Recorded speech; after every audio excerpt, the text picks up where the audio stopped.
The morning Margaret Carter found the receipt, her hand stopped shaking long enough to read every word twice. It was folded inside a tin coffee cup on the kitchen shelf, placed there with the kind of deliberate care that only a man who never said much with his mouth used instead.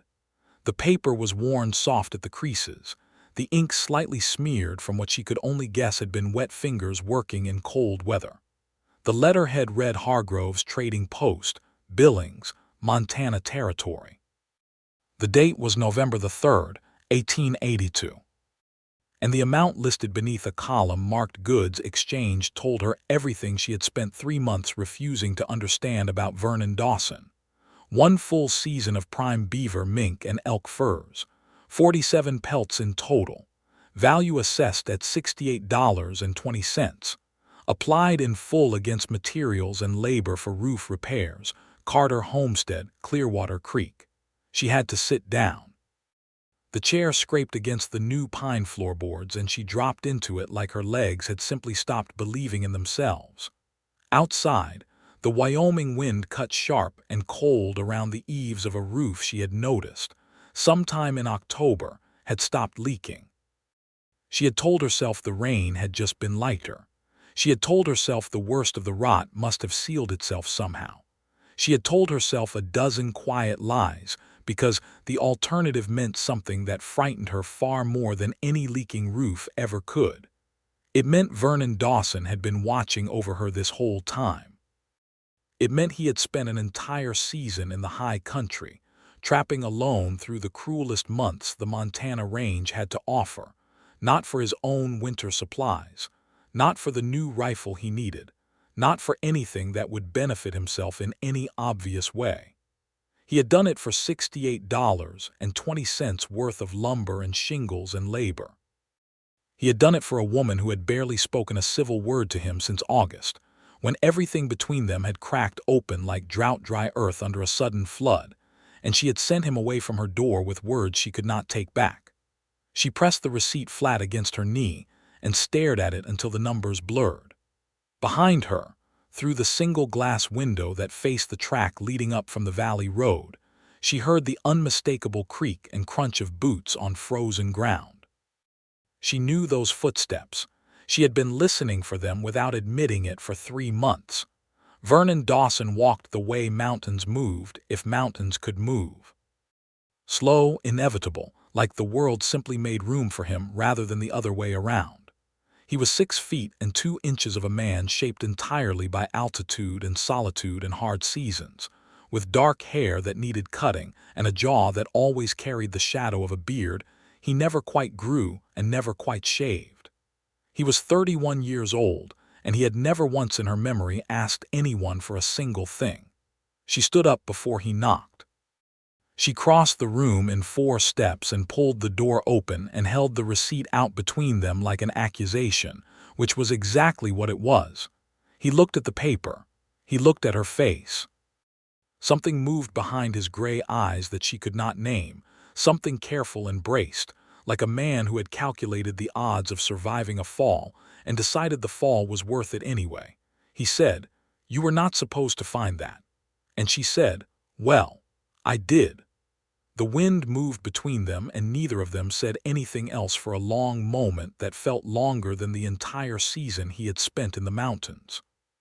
To understand how Margaret Carter and Vernon Dawson arrived at a frozen doorway in December of 1882, with $68 worth of furs standing between them like a secret turned inside out, you had to go back to the spring.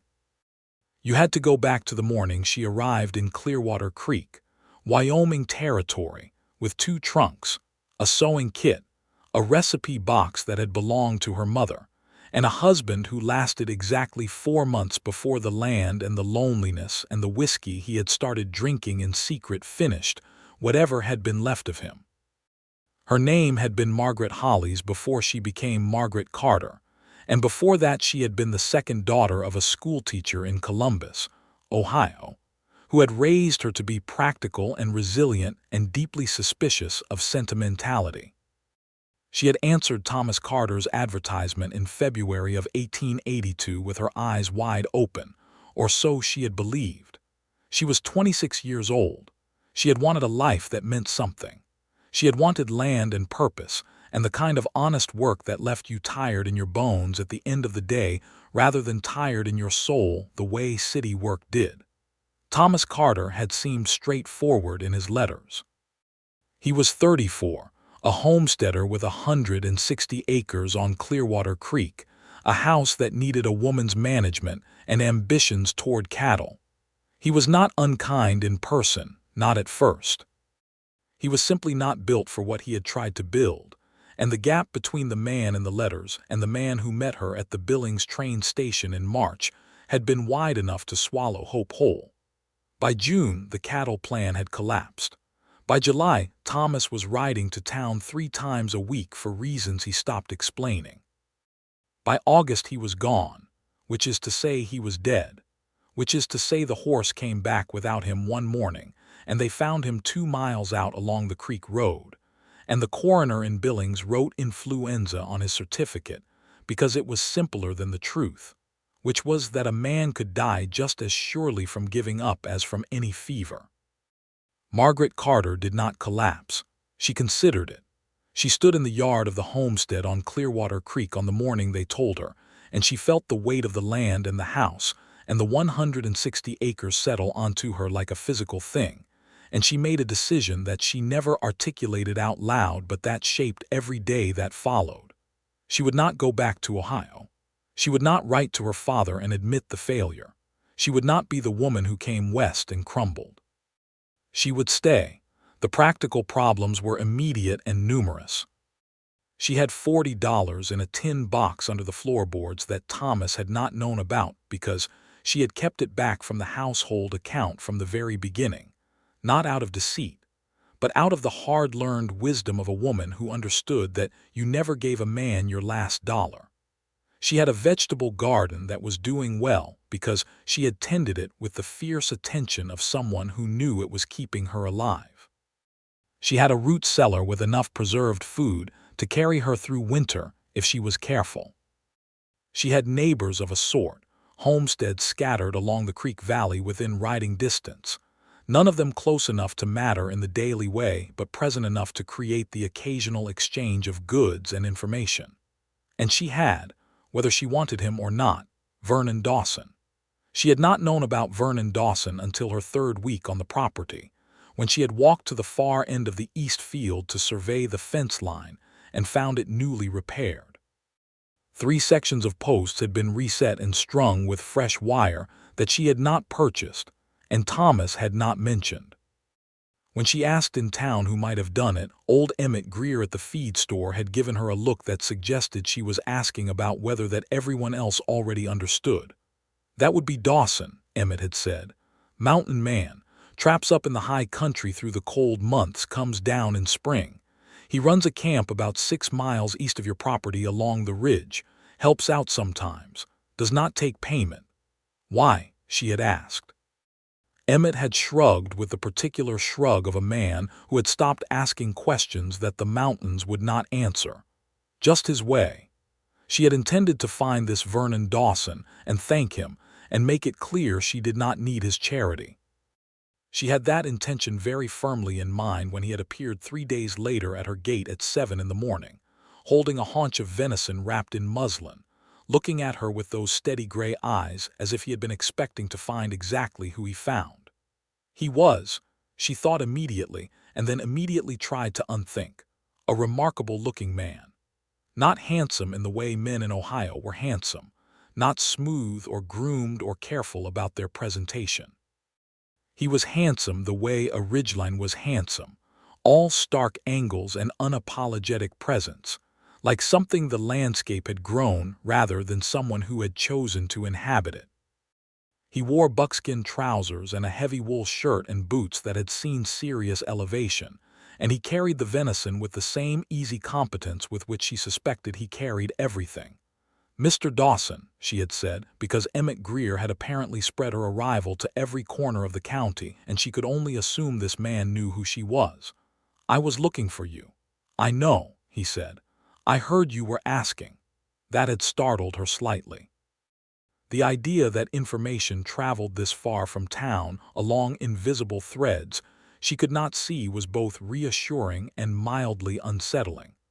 "I wanted to thank you for the fence," she said, "and to let you know that I am capable of managing my own property." He nodded slowly. He did not argue or explain himself or apologize. He just nodded the way a man nods when he has filed information away to deal with at his own pace. "This is for you," he said, and held out the venison. "Not charity, trade. I came across your north garden last week while I was tracking. Your tomato stakes were falling. I put them right. This is for the tomatoes you let me take from the end rows." She had not let him take anything from her end rows. She had not known he had taken anything. But the accounting was so precise and so matter-of-fact that she found herself accepting the venison before she could think about whether she should. "Thomas knew you?" she asked. Something moved across his face, too quick to read. "We were acquainted," he said. It was, she would later understand, the most diplomatic thing Vernon Dawson had ever said about anyone. She invited him in for coffee because it was the civilized thing to do and because she was, in spite of herself, curious. He sat at her kitchen table with the careful containment of a large man in a small space, and he drank his coffee black, and he answered her questions about the land and the water table and the best grazing lines, and the approach of the worst of the winter weather with the slow precision of a man cataloging something he had studied his whole life. She asked him where he was from. He said Colorado, originally. She asked how long he had been in Wyoming territory. He said 8 years. She asked if he had family nearby. He said no. She asked why he had chosen this particular stretch of country, this ridge, this creek valley. He was quiet for a long moment, and then he said, "It suited me," and the simplicity of it felt like it was hiding something vast underneath. She did not push. She had her own things underneath. He came back the following week with information about a section of her creek bank that was eroding faster than it should and might threaten the root cellar if left unaddressed. He came back the week after that with a tool she had not known she needed to properly tighten the hinges on her barn door, which had been listing badly in a way that bothered her every time she noticed it. He never stayed long. He never overstepped. He asked for nothing. By June she had stopped being suspicious of him and started being something more complicated, which was the problem. Thomas had been dead 6 weeks.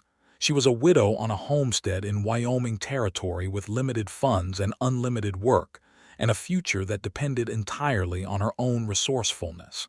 The last thing she needed was complicated feelings about a mountain man who appeared and disappeared like weather. She told herself this. She believed it. She kept believing it through June and into July, while Vernon Dawson helped her reinforce the barn roof and showed her how to read the creek water level in relation to the big rock at the bend, and brought her information about a land dispute 2 properties over that she needed to understand because the creek rights were connected. He taught her things. He shared his knowledge of the country with the same methodical generosity that he repaired things, as if he were simply completing tasks that needed completing, and she happened to be the person who benefited. But there were moments. There were moments that existed outside the framework of practical assistance that she cataloged despite herself. The evening he had stayed past sundown helping her sort through Thomas's papers for anything she might need legally, and they had both reached for the same document at the same moment, and his hand had covered hers for exactly 2 seconds before he had pulled back. The afternoon he had found her crying at the garden fence, ugly and abandoned crying that she had believed she was doing privately, and he had simply sat down on the ground nearby and said nothing at all, just been present, which had been exactly right in a way that made her cry harder before she finally stopped. The morning he had caught her watching him from the window while he fixed the water pump, and he had looked up and met her eyes without embarrassment, just level and quiet, and she had been the one to look away. By late July, she understood that Vernon Dawson was in love with her. She understood it the way you understood whether when you had been living close to the land long enough, not because he said anything, not because he did anything dramatically or declaratively. Because of the quality of his attention, which was different from any attention she had experienced before. It was not possessive or expectant or performative.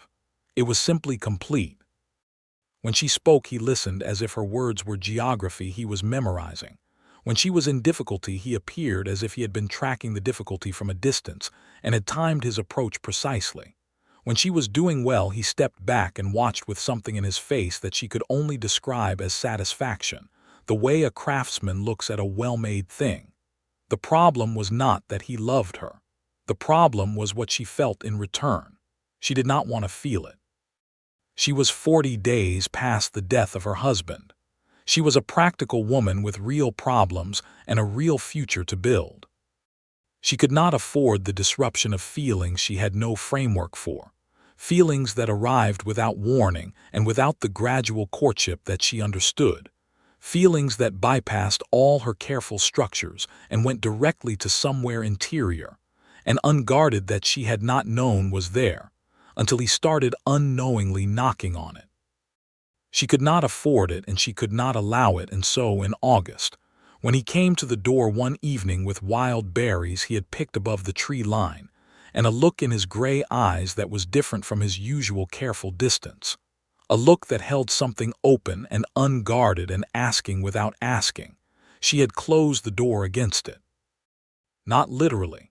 She had opened the door and accepted the berries and thanked him with a voice that was too flat and eyes that were too careful, and then she had said the thing she had been composing for 2 weeks, the thing designed to end what was building between them before it could become something she could not survive.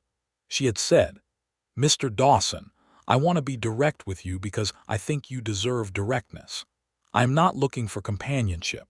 I am not in a position to encourage any sort of attachment. I appreciate everything you have done for this property, but I think it would be better for both of us if your visits became less frequent." He had stood on her porch with the empty basket where the berries had been, and he had listened to all of it with that same terrible steadiness he brought to everything, and when she finished he had nodded once slowly and said, "I understand." He had turned and walked back toward the ridge road without another word. She had gone inside and stood in the middle of her kitchen and been more certain than she had been of anything in years that she had just made a serious mistake, and more certain than that she was absolutely right to have made it. He stayed away through August and into September, which was exactly what she had asked for. The fence held. The barn was solid. The repairs he had already done to various parts of the property continued to function exactly as he had designed them to, as if his competence had a long half-life. She found herself noticing, in his absence, how much she had come to rely on his presence. Not for the labor, or not only for that, but for the particular quality of company he provided, which was the rarest kind, the kind that asked nothing and gave generously and made space for you to be exactly who you were. She repaired her own fence sections. She read the creek water level against the big rock every morning. She harvested her garden and put up preserves and started the long calculations of whether the $40 in her tin box could stretch through winter if she was very careful. September brought the first cold. In October, she noticed the roof. She noticed it because she woke one morning to the sound of rain, and within 20 minutes there were 3 places in the ceiling dripping steadily onto her floor. She put pans under them and climbed up to look as best she could from inside, and understood immediately that the problem was not a small one. The shingles on the north face had been failing quietly for some time, and the underlying boards beneath them had taken on moisture and begun to rot. Without significant repair, she would not have a functioning house by January. She went to Hargrove's trading post in Billings to ask about costs. The man behind the counter, a broad-faced, no-nonsense businessman named Clarence Hargrove, who had been trading in that valley since 1870, had written down figures without sentiment and handed them to her across the counter. Materials and labor for a roof repair of the scope she described would run between $50 and $70, depending on exactly how much replacement was needed when the workers got up there and saw the full damage. She had $40.20. She asked about a payment arrangement. Clarence Hargrove explained. not unkindly but with the directness of a man who had extended too much credit in his life to do it easily anymore, that he did not carry credit for homesteads. He had a trading arrangement he would consider, goods in lieu of cash if she had goods worth trading, but he could not promise work would begin before the worst weather arrived unless payment was arranged within the week. She rode home understanding that she was in serious trouble. She thought about writing to her father. She thought about it for one full day, went to bed, and woke up in the morning and thought about it a little less. She thought about selling something, but the inventory of what she had versus what she could afford to give up left her with nothing of sufficient value. She thought about the garden harvest and whether she could liquidate any of it quickly enough, but the math did not work. She thought about Vernon Dawson. She thought about him once, immediately put the thought away, and spent the next week watching the ceiling and telling herself she would solve this herself. The second week of October she woke to frost on the inside of her window and 3 additional drip spots that had developed overnight, and she understood with the cold clarity that hard situations eventually produce that pride was a luxury she was not positioned to afford. She wrote him a note. She was not sure exactly where to deliver it, but she knew he came down to Emmett Greer's feed store periodically, so she left it with Emmett and asked him to pass it along. The note was short. It said, "Mr. Dawson, I find myself in need of assistance with a roof repair that is beyond my current means. I would value your advice on the matter. I am sorry for the way we last parted. Margaret Carter." She had rewritten it 5 times. The version she sent was the least emotional of all of them. He appeared at her gate 2 days later. She was in the garden clearing the last of the frost-killed plants when she heard the creak of the gate latch and looked up, and there he was, in his heavy winter coat with his hat against the October wind. And the sight of him after 2 months away hit her somewhere behind her sternum with a force that she decided to attribute entirely to relief that her note had reached him. "Mr. Dawson," she said. "Miss Carter," he said. He had called her Mrs. Carter since the beginning. The shift to Miss was so small it might have been accidental. It did not feel accidental. She showed him the roof. He climbed up and walked it carefully, testing boards with his boot heel, examining the shingle edges, working systematically from the ridge to the eave while she stood below and watched and felt the specific anxiety of someone watching an expert assess damage they had been avoiding knowing the full extent of. He came down and told her honestly what he had found, which was more than she had hoped for and less than she had feared, and he told her what it would cost, which aligned exactly with what Clarence Hargrove had told her, and he listened without comment while she explained her financial situation with the same directness she brought to everything, which was to say completely and without softening it. "I can do the labor," he said, "if you can get the materials." "The materials are the problem," she said. He was quiet for a moment. "I will work something out," he said. She had not asked him what he meant by that. She had assumed it meant some local arrangement she was not aware of, some barter with other homesteaders for lumber, some connection she did not have. She had assumed it was simple. She had not understood what it actually meant until she found the receipt 3 months later in the tin coffee cup on the kitchen shelf. He had gone back up into the mountains immediately after assessing her roof. It was October and the trapping season was beginning, and the high passes would close with snow within weeks. He had spent the next 6 weeks alone in the high country, setting his traps along streams that most men would not have found and working in temperatures that dropped below zero on the coldest nights, camping and working and bringing in a season of furs with the systematic dedication of a man on a mission with a deadline.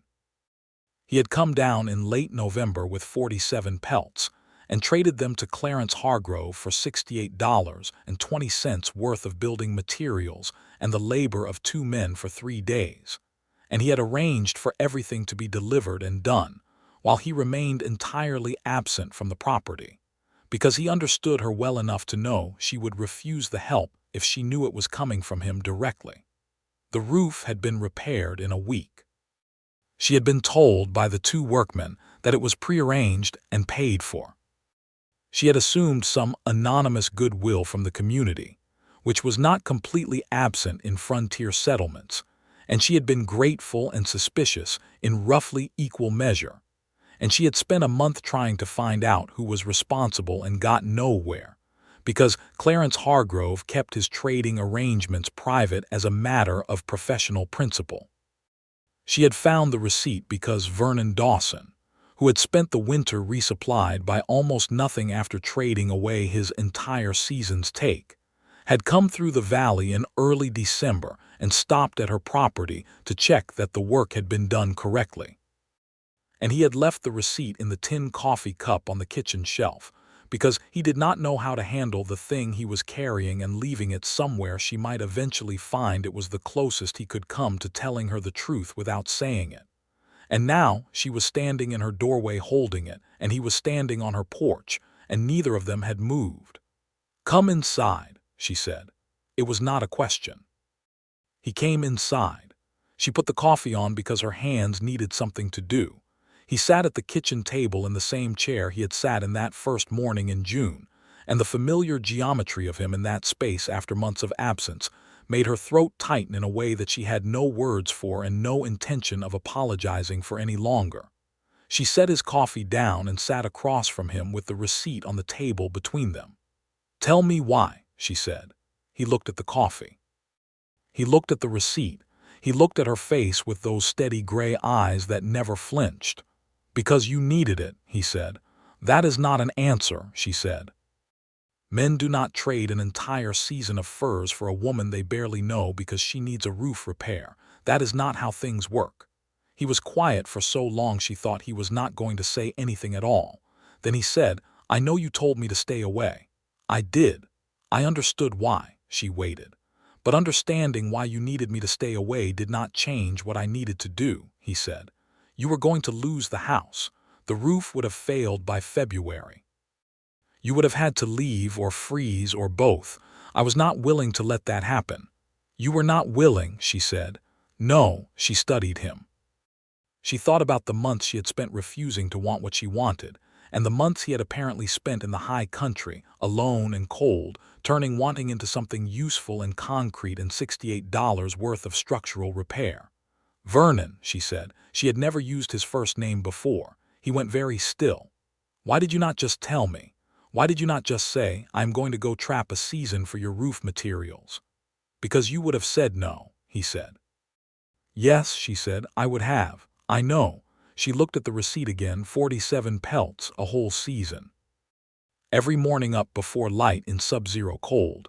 Every evening in a camp that was just him and the wind, and the weight of knowing someone else was down here in a house with a failing roof. 47 individual acts of getting up and doing the hard thing because the alternative was unacceptable to him. "This is the most romantic thing anyone has ever done for me," she said. And she said it the way you say something that surprises you with its truth, a little breathlessly, a little undone. He looked at her. The thing behind his eyes that was usually so careful and contained had come closer to the surface.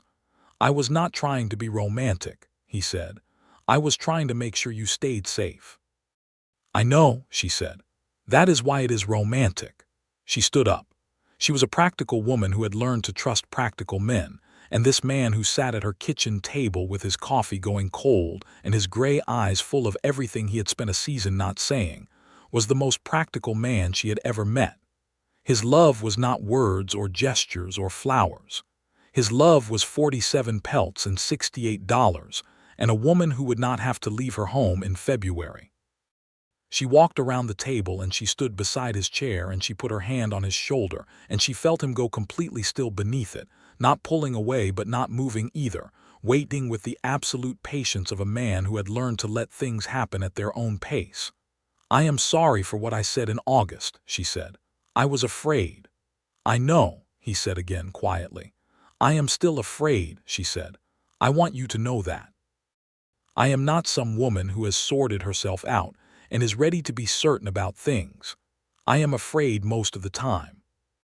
But I have spent 3 months missing you, and I have spent the last 10 minutes holding proof of what you are, and I am done being afraid of something that is clearly worth not being afraid of." He turned then. He turned in the chair and looked up at her, and the thing in his eyes was all the way to the surface now, open and unguarded and waiting. "Margaret," he said, her full name in his voice. She had heard it before, and it had never sounded like that. "Yes," she said before he asked the question. He stood up, and he was close and warm and real, and he put both his hands on either side of her face with a gentleness that seemed impossible in hands that had trapped animals and split wood and set fence posts and spent a season in the high country mountains. And he kissed her. Not desperately, not with the hunger of someone who had been waiting too long and had finally cracked, but with the same careful precision he brought to everything important, thorough and deliberate and absolutely certain. She kissed him back with everything she had. December settled over the Clearwater Creek Valley like a clean second chance. The days that followed were not easy in the sense of being without complication, but they were honest, which was its own kind of ease. Vernon Dawson was not a man who transformed when love was acknowledged. He did not become suddenly verbal or demonstrative in ways that felt foreign to his nature. He remained exactly who he was, which was a man who showed love through action and presence and the steady maintenance of the world around the person he loved. He was there in the mornings. He helped with the winter preparations she was still working to complete. He fixed the water pump when the cold cracked a fitting. He brought venison and rabbit, and once a goose he had found at the creek, and he sat at her kitchen table for dinner while snow came down outside, and told her things about the mountains that she had not asked but wanted to know, slowly and carefully, like he was translating a language from inside himself that he was not entirely certain she would understand. She understood perfectly. She was not passive in this. She had not survived Thomas Carter and a Wyoming winter and 47 seasons of her own particular difficulty by being passive about anything. She asked him direct questions. She pushed on the things he was reluctant to say. She told him things about herself that she had not told anyone, about Ohio and her mother's recipe box, and the feeling she had carried since she was 12 years old that she was too direct and too interested in problems for her own good, which had made her difficult to love in certain company and exactly right for different company. He said, "That is not being difficult. That is being someone who can be trusted." She had to look away from him when he said that. She found out things about his dark past gradually, in fragments. Colorado meant something specific to him, something he carried like old damage, carefully healed over but present in the way of old bone breaks that ache in cold weather. There had been a woman before, in Colorado, a woman he had been engaged to when he was 23, who had not waited through the winter he had spent trapping to save money for the land they had been planning. He had come down in spring to find her married to the mercantile owner's son, a man who had money already and did not need a season to earn it. He had carried that for 8 years in the mountains. Not bitterly, not obsessively, but quietly, the way you carry proof that certain things are not for you, until someone comes along and makes you question the proof. He told her this one evening in January while the fire was low and the wind was up and they were sitting close on the bench near the hearth, and he told it flatly and without self-pity, just the facts of it, and she understood immediately why he had arranged the roof repair the way he had at a distance, anonymously, without asking her to acknowledge the gift or the giver. "You thought I would not wait either," she said. He was quiet for a moment. "I thought the decision you had already made was the right one for you," he said. "I was not going to change your mind by doing something visible. I just did not want you to lose the house." "Vernon," she said, "look at me." He looked at her. "I am not her," she said. "I know that," he said. "I need you to know it all the way down," she said. He reached over and took her hand, which he had not done before, just took it and held it with the quiet certainty of someone claiming something they had been afraid to claim, and said, "I am learning that." There were other complications. The land itself was one. The homestead required more than one person in ways that became increasingly clear through the brutal late winter months of January and February. 160 acres of Wyoming rangeland was ambitious for 2 working adults and genuinely dangerous for one woman alone. And Margaret was too honest with herself not to acknowledge that the reason she had survived the previous winter, as well as she had, was largely due to preparations and repairs that Vernon had facilitated. The question of what their arrangement meant legally and socially in the community of Clearwater Creek was also pressing, because Wyoming territory in 1883 was small in the way of small places, where everyone knew everyone's business, and the nature of what was happening between the widow Carter and the mountain man Dawson was a subject of active speculation at Emmett Greer's feed store. She did not particularly care about speculation, but she cared about Vernon, and she knew enough about the kind of man he was to understand that living in informal proximity to him without clear definition would eventually become its own kind of difficult. It was he who raised it. It was February, the coldest week of the year, and they had been working together to get her cattle through a stretch of particularly bad weather, 2 animals she had purchased in November with the last of her funds, and they had both been up through the night checking on them in the barn, and they were in the kitchen now, exhausted and cold and drinking coffee, and he said, in the flat, deliberate way he said important things, "I would like to ask you to marry me." She looked up from her coffee. "I would like to ask," he said carefully, "but I want to be clear about what I am offering, so you know what you are saying yes to if you say yes. I have the camp on the ridge, and that is all. I do not have land of my own. I have skills, and I have a trapping income that is enough for one man and could be enough for 2 if we are careful. I would come down from the mountain for good. I would work this land with you.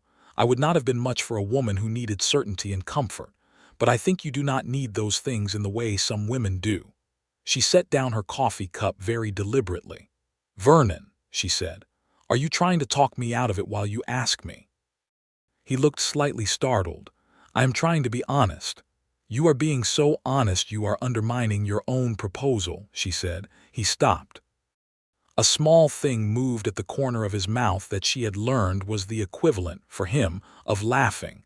"Margaret Carter," he said, "will you marry me?" She looked at this man across her kitchen table. She thought about June and August and the months in between.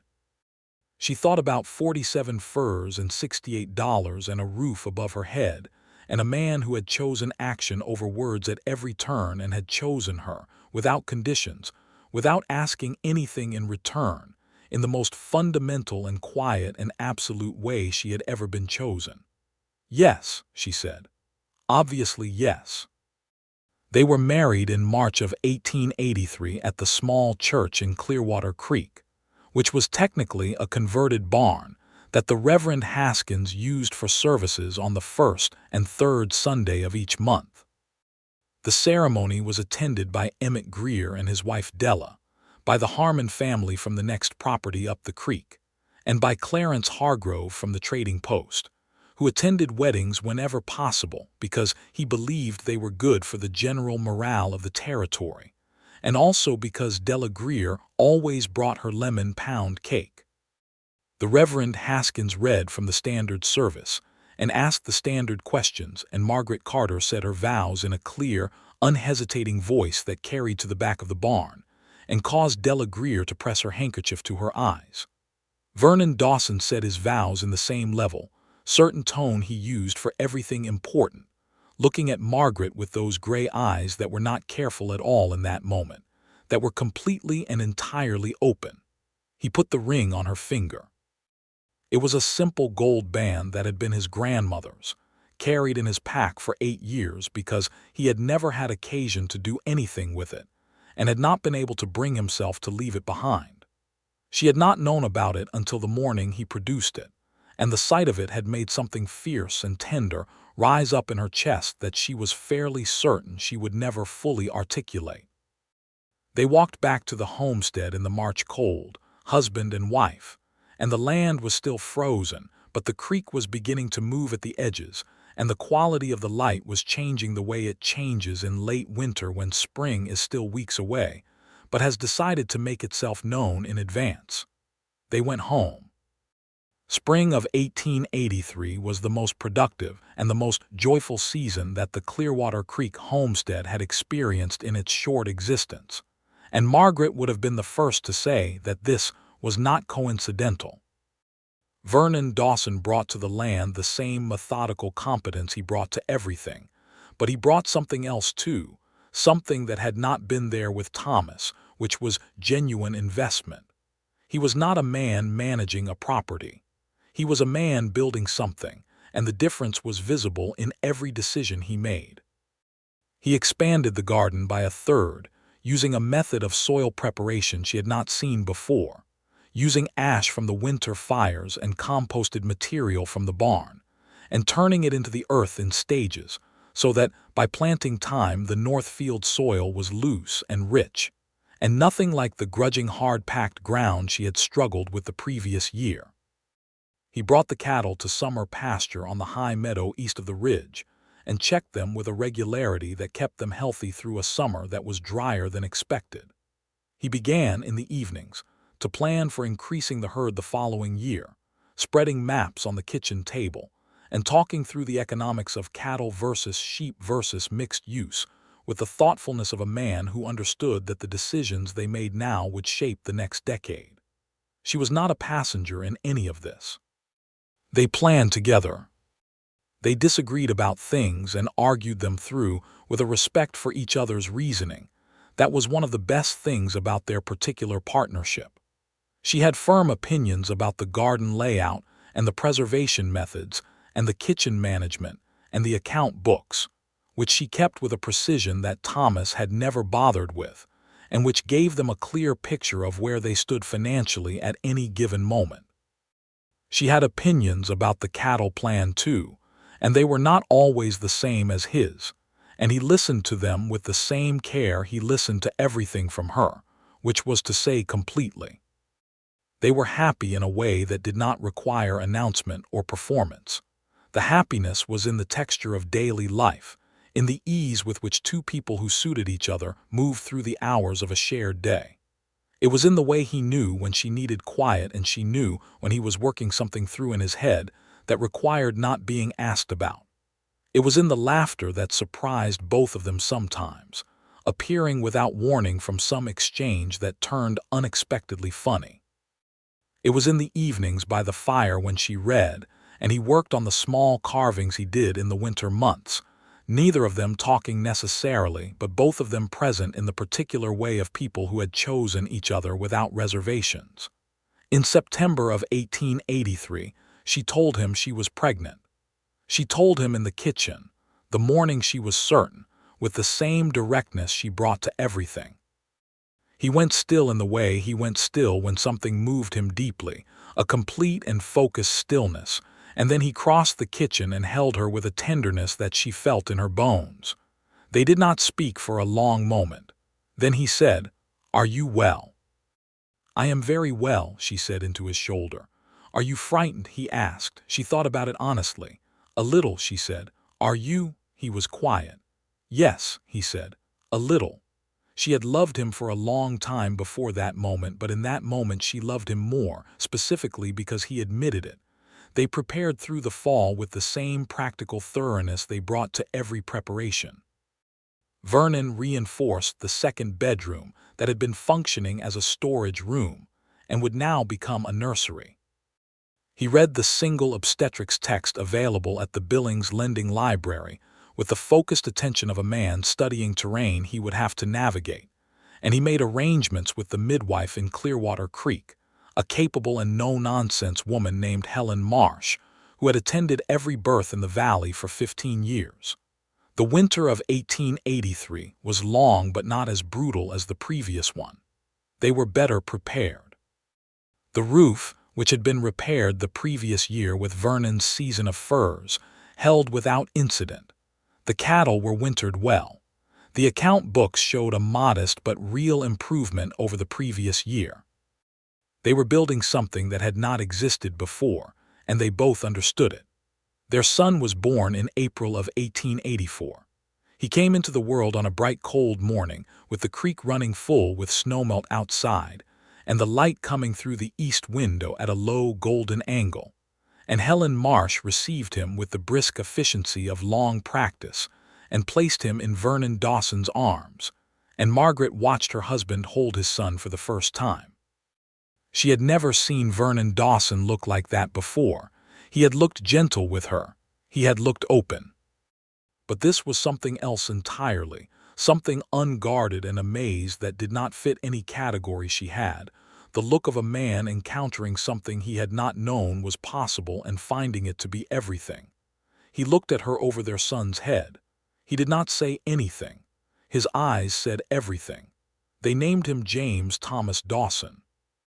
James for Vernon's father, who had been a good man and a hard worker in Colorado, and Thomas not for her first husband but for her own father back in Ohio, whose full name was Thomas Hollies, who received the news by letter 2 weeks later and wrote back in his careful schoolteacher's hand that he was proud of her, which was more than he had ever written before and more than she had expected and considerably more than she needed, but which she appreciated nonetheless. She wrote her father a real letter then, the first honest one since she had left Ohio. She told him about Thomas Carter's death, which he had known. She told him about the winter alone, which he had not known.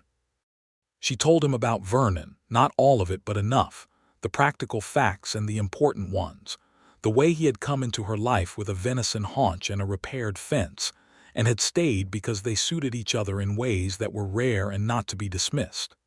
She told him about James, who was 2 weeks old and already demonstrating strong opinions about when he wanted to be fed. Her father wrote back again, sooner than she expected, and asked if he might visit in the summer. She showed the letter to Vernon. He said, "Of course," without hesitation. Her father, Thomas Hollies, arrived at Clearwater Creek in July of 1884, gray-haired and thinner than she remembered, carrying 2 trunks worth of books for which he apologized immediately, and a small carved horse that she thought he had bought for James, and turned out he had carved himself on the train, which was a detail that made her think she had perhaps underestimated her father for some years. Thomas Hollies and Vernon Dawson met on the porch of the homestead in the late afternoon of a warm July day, and Margaret stood in the doorway holding James and watched the 2 most taciturn men she had ever known regard each other with the careful mutual assessment of people who respected the same things but did not know yet whether they shared them.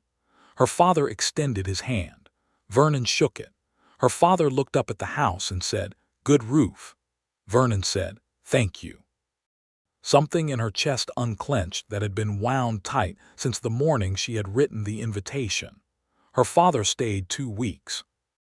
He and Vernon did not talk easily at first, but they worked well together, and working was Vernon's primary language of connection. So by the end of the first week, they were spending their mornings on various projects around the property, with the comfortable parallel efficiency of men who understood each other's value. Her father held James in the evenings with the slightly cautious delight of a man who had not held a baby in 28 years and was rediscovering that it came back quickly. He and Margaret talked more honestly in those 2 weeks than they had in the previous decade combined.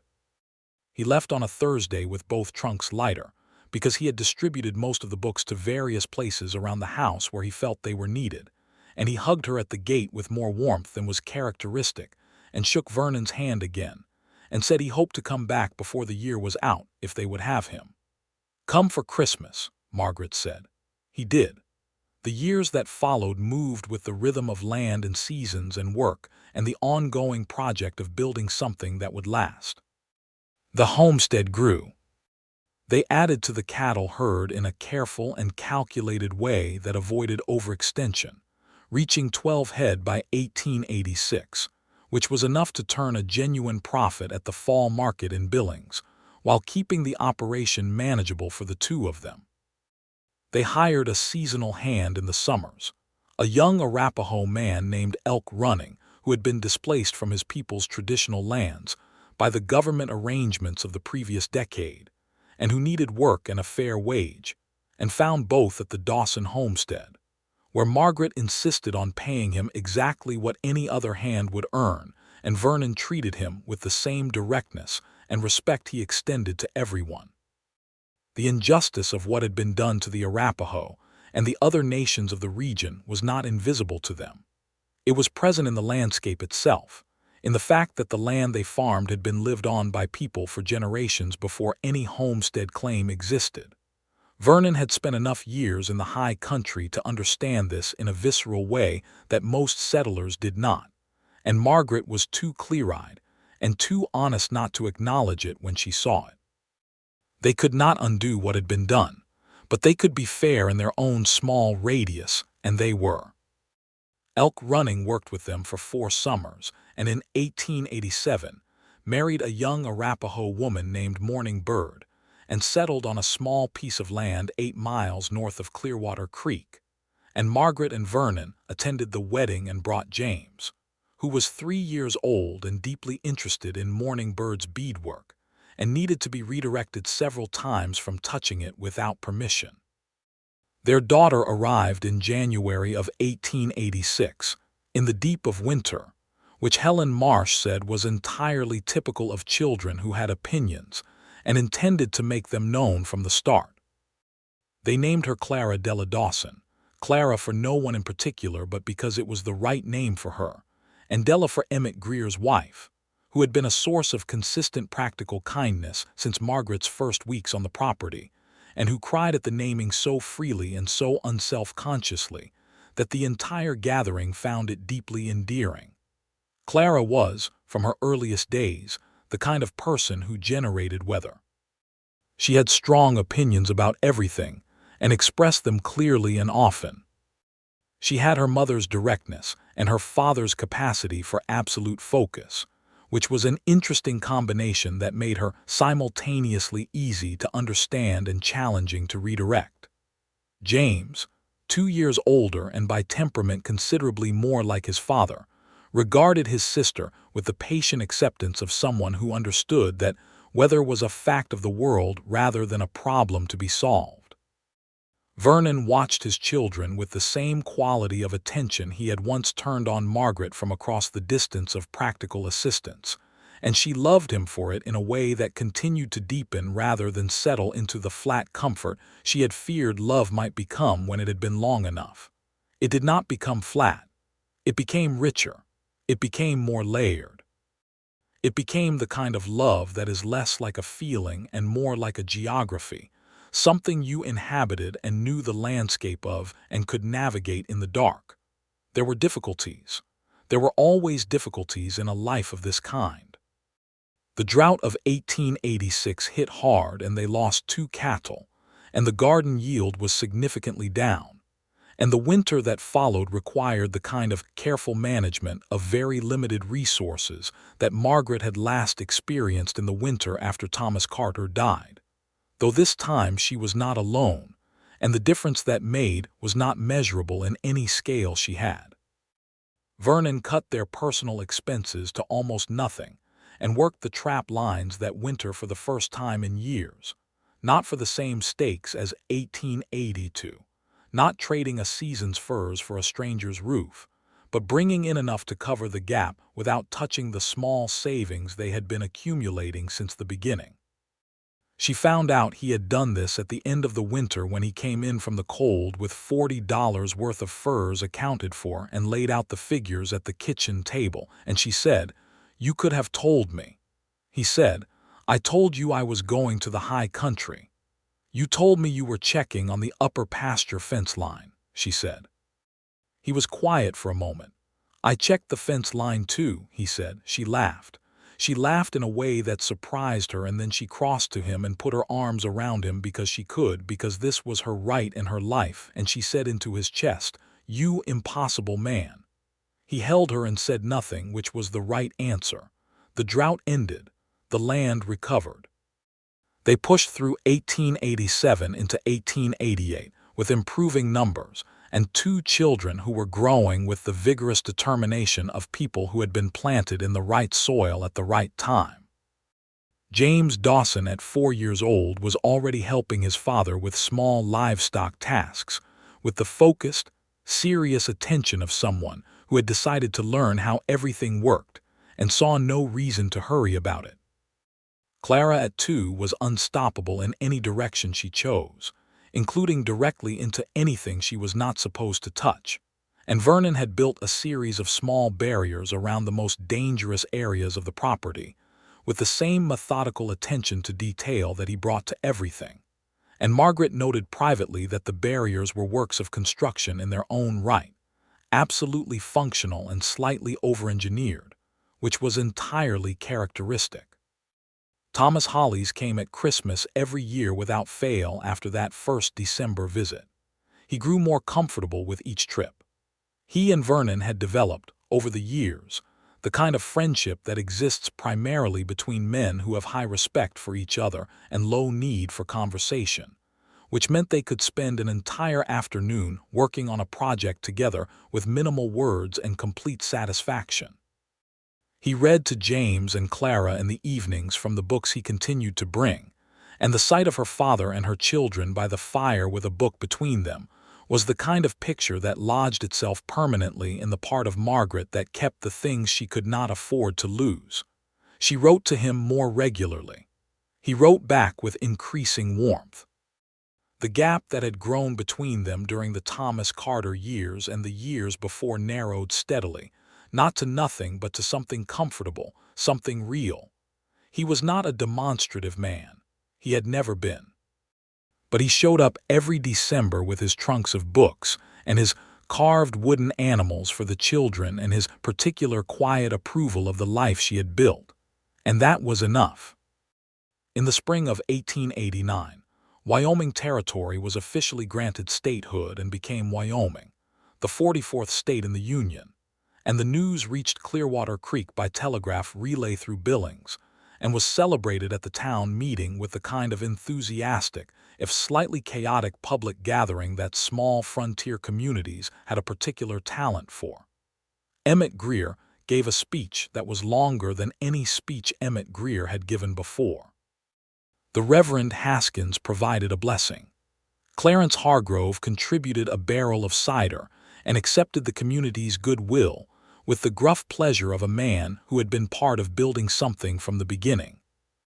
Margaret and Vernon stood at the edge of the gathering with Clara on Vernon's shoulders and James beside his mother with her hand resting lightly on his head, and they watched the community they had both come to separately and come to together. And she thought about March of 1883 and the cold walk home from the converted barn church, and about the receipt in the tin coffee cup, and about everything that had unfolded from a season of furs and a roof that needed fixing. She reached across and found his hand and held it, and he squeezed her fingers without looking at her, eyes on the celebration, and she felt the warmth of it all the way through. By 1890, the herd had grown to 18 head, and they had hired elk running back for the summer, along with a second seasonal worker, a young man named Patrick Finney from a homestead 2 valleys over who was 17 and needed money and was not afraid of work. He was not 18, but he was close, and they treated him like a full adult and paid him accordingly, and he repaid them with the focused effort of someone who understood that trust was being extended and intended to honor it. He came back the following summer at 18 and every summer for 4 years after that, and eventually he married a girl from the Billings area and settled in the valley permanently, and would say for the rest of his life that the Dawsons had given him his start. The decade turned. James was 6 in 1890 and starting his formal schooling, which in Clearwater Creek meant the one-room schoolhouse that had been established 3 years prior with a teacher from Illinois, named Miss Evelyn Park, who was 24 and exceedingly capable, and ran her classroom with the same ordered determination that Margaret had always admired in people who understood that education was not a luxury. Clara was 4 and furious that she could not go yet, and made her feelings about this known at regular intervals, until the morning she turned 5, and Vernon carried her to school on his shoulders for her first day, while James walked alongside with the slightly smug dignity of a second-year student. Margaret stood at the gate and watched them go down the track toward the valley road, her husband and her children against the morning sky, and she stood there longer than was strictly necessary. In 1892, the homestead experienced what Margaret would later describe to her father as its best year, which was less about the numbers, though the numbers were good, and more about the accumulation of things into a shape that felt complete and intentional and deeply, quietly right. The cattle were healthy. The garden was the best it had ever been. The house had been added to with a proper second room off the back that gave James and Clara each their own space, which had been necessary for some time, given that their respective approaches to their own possessions were philosophically incompatible. Thomas Hollies came for Christmas and stayed 3 weeks instead of 2. He was 61 years old and had retired from teaching the previous year, and had more time and seemed, in this new space of it, both at loose ends and more himself than she had seen him since her childhood. On his last evening, he sat with Vernon at the kitchen table after the children were in bed, and Margaret moved quietly around the kitchen and listened to them talk with a depth and ease that had taken years to develop, her father asking questions about the high country and the mountains that were clearly the asking of a man who had become genuinely curious about a world he had never had occasion to encounter, and Vernon answering with more detail and more animation than he used with most people. Because her father's questions were good questions, and good questions were the thing Vernon Dawson responded to most reliably, she went to bed before them. She fell asleep to the sound of their voices, low and unhurried, through the wall, and she thought before she slept that she had built something here that she had not known how to want before she had it, something that was real and specific and entirely hers, and entirely his and entirely theirs. In the summer of 1893, a third baby came. This one was different from the beginning, which is to say both Margaret and Vernon were different with this one, more practiced and more confident and less frightened, which left room for a quality of joy that had been somewhat crowded out by anxiety the first 2 times. Helen Marsh was still midwife and had not lost her no-nonsense briskness, and she said afterward that Margaret Dawson was the best patient she had ever had, which Margaret knew to mean the most cooperative and the least dramatic, which she chose to take as a compliment. A second son arrived in August, on a hot clear morning when the creek was low and the meadow grass was golden, and the sky was the kind of blue that Wyoming does better than any other place in the world, or so Margaret privately believed. They named him Eli Vernon Dawson. Eli was a name that had belonged to Vernon's grandfather, a man Vernon spoke of rarely but with unmistakable reverence, a man who had homesteaded in Colorado when it was still largely unmapped, and who had apparently shared Vernon's relationship to silence and competence, and the particular dignity of hard physical work. James, 9 years old, received his new brother with the solemnity of someone taking on a new responsibility. Clara, 7, received him with the intensity of someone who intended to teach him everything she knew as quickly as possible, and it was Vernon who gently redirected her from conducting what appeared to be an extremely premature educational intervention, while Eli was still 3 days old. Margaret watched this and felt something so full and warm and grounded that she thought, not for the first time, about that day in October of 1882, when she had stood at Clarence Hargrove's counter in Billings with $40 and a failing roof, and no idea what was coming. She thought about what she would have told that woman if she could have sent her a message from here. She thought she would have said, "Hold on, it is coming," but she thought the woman would not have believed her. Some things you had to arrive at through the actual journey. The 90s moved forward with the particular momentum of a life that has found its footing and is moving in its own direction. James grew into a young man who was clearly going to be something, not in the dramatic or obvious way, but in the quiet, powerful way of someone who understands the world they are in and has decided to be excellent in it. He had Vernon's competence and Margaret's directness, and his own particular quality of steadiness that belonged to neither of them but had emerged from both. The way land shaped by 2 different river systems has its own geology. Clara was fierce and funny and relentlessly interested in everything, and at 12 she announced that she intended to be a doctor, which Margaret supported immediately, and Vernon received with the considering silence of a man running calculations on how that would be managed, and what it would cost, and how it could be arranged, which was his way of saying yes without saying yes. Eli grew through his early years with the peculiar ease of a third child who has older siblings to show him how things work and parents who have relaxed their grip on perfection.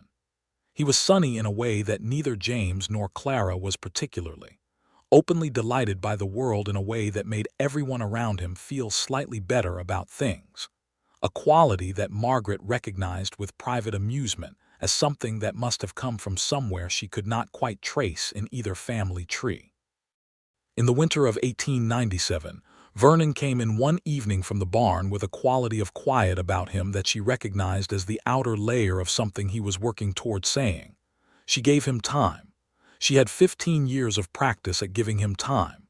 After dinner, after the children were settled, he sat at the kitchen table with his coffee, and she sat across from him and waited. He said, "Emmett told me today that the Hartwell land is going up for auction next spring.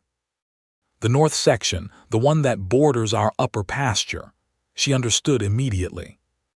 The Hartwell land, 220 acres to the north that connected to their grazing boundary, was the piece of adjacent land that would transform the operation from a solid homestead into something that could genuinely support the next generation. It was the piece that would give James room to build his own section without leaving the property. It was the piece that could, if they were disciplined and lucky, become the foundation of a cattle operation rather than just a homestead. "What is the asking price?" she said. He told her. It was significant. She opened the account books. They looked at the numbers together. They were not there yet, but they were not far. They could be there if the next 18 months were as strong as the previous 3 years, if the cattle prices held, if nothing catastrophic happened. "We could do it," she said. He looked at her across the table. "It would take everything we have built." "Yes," she said. "That is what you do with things you build. You use them." Something moved across his face that was the full-grown version of that small thing at the corner of his mouth from the early days, the thing that meant he was moved. He reached across and covered her hand with his on the table. "All right," he said. "Then we go for it." They spent the next year and a half working toward the auction with the focused intensity of people who know what they are aiming for and are not distracted from it. They sold the older cattle at peak market. They invested in quality animals that would produce better over the next generation. They kept their personal expenses at the same level they had always held them, which was modest but not uncomfortable, because they had learned long ago that they did not need much beyond what they already had. They saved. They calculated. They did not discuss failure because discussing failure was not how either of them operated. In April of 1899, Margaret and Vernon Dawson attended the auction of the Hartwell North section in Billings, and they bid on it and they won it. She had not expected to cry. She was not, as a general rule, a crying woman, not because she lacked feeling but because feeling, for her, tended to go deep and quiet rather than outward. But standing in the auction hall in Billings with Vernon's hand in hers, and the auctioneer's hammer coming down, and the number belonging to them, she felt the particular emotion that comes when something you have worked toward for a long time finally lands, and the tears were simply the overflow of it. He looked at her when he heard the change in her breathing. He looked at her and said nothing, but the expression on his face was the one from the day James was born, the unguarded, amazed, open look, and she understood that he was feeling exactly what she was feeling, and that they were feeling it together, which had been the point of all of it. They drove home to Clearwater Creek in the wagon in the spring evening with the new state of Wyoming greening up around them, and the creek running clear and fast from the snowmelt, and the house visible from the valley road as they came around the long bend, standing solid and repaired and lit from inside where the children were waiting. "Vernon," she said, watching the house as they approached. "Yes," he said. "I found something in a tin coffee cup once," she said. "A receipt for $68. He glanced at her sideways. "I remember.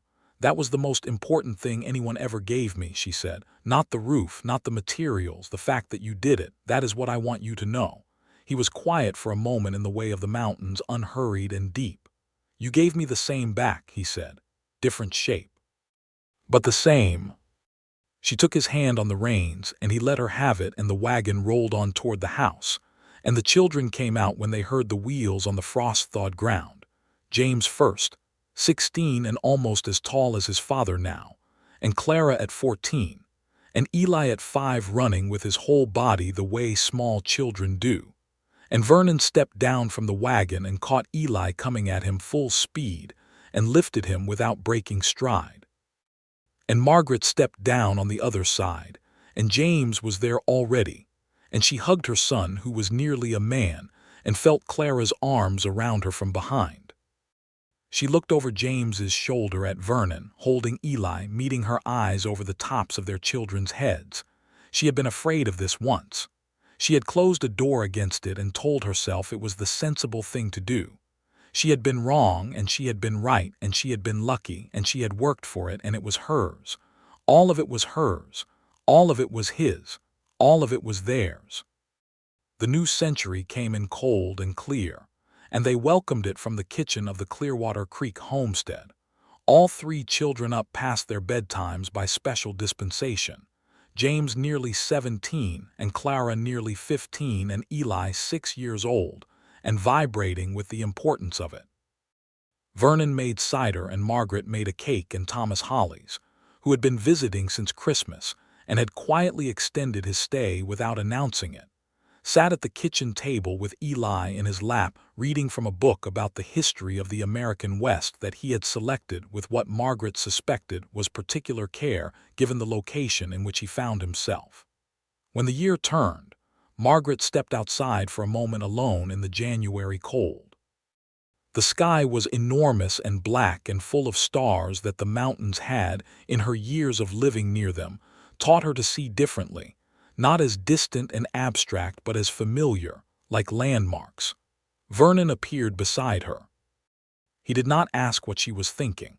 He stood beside her and looked up at the same sky. She said, "Do you think they will be all right, James and Clara and Eli, in this new century?" He considered the question with the seriousness it deserved. Then he said, "I think they will be more than all right. I think they will be what they need to be. They know how to work, and they know how to think, and they know they are loved. That is enough to go on with." She leaned against him, and he put his arm around her and held her in the January cold under the January stars, and the house behind them was warm and lit and full of voices. "It is enough," she agreed. They stood there a while longer, the 2 of them, the mountain man and the woman from Ohio who had stayed when she could have left and chosen, when she could have refused and loved, when she could have protected herself. Both of them looking up at the enormous and indifferent and breathtakingly beautiful sky and feeling, beneath it, completely at home. When they went back inside, Thomas Hollies was asleep in the kitchen chair with Eli curled against him, both of them dreaming under the history of the American West. James was at the table with a piece of paper, sketching the plans for the section of the North Hartwell land he intended to fence in the spring. Clara had climbed to the highest kitchen shelf to investigate something she had noticed up there months ago and had been waiting for a suitable moment of distraction to reach, and she was holding it now, turning it in her hands with the focused curiosity of someone who had just found something worth understanding. It was a tin coffee cup, faded, worn at the rim, empty.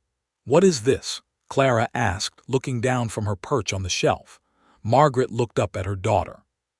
She looked at Vernon beside her. He was looking at the cup with an expression she knew as well as she knew any feature of the land they stood on. "Something that matters," Margaret said. "There is nothing in it," Clara said. "There was once," Margaret said. "Put it back." Clara put it back, in the precise spot it had occupied since someone had placed it there in December of 1882 with wet hands and cold fingers, and a heart full of things he did not know how to say any other way.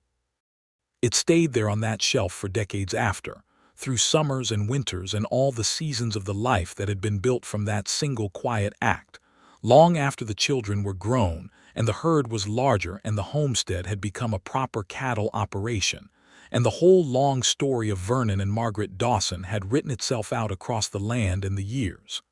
The tin cup stayed. The roof held. And so did they.